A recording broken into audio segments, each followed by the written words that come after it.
Da estreita vinculación que unía María Mariño co Pazo de Goiáns naceu hai 3 anos este recital poético que nesta terceira edición congregará a máis de 30 poetas de toda Galicia.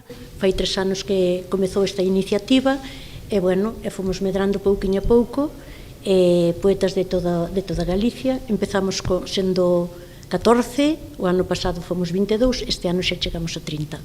Espero que teña unha boa repercusión, que a xente que acuda, facerlle chegar a poesía intimista, esa que fai vibrar a xente, e que sepan que hai formas de facela linda, non?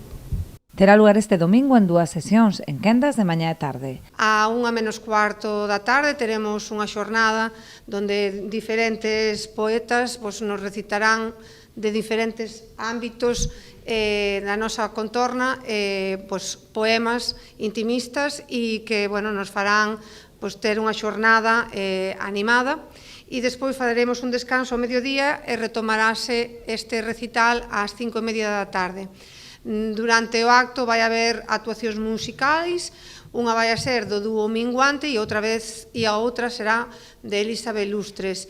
A actividade, que busca chegar a poesía ao gran público e de balde, está aberta a toda a cidadanía.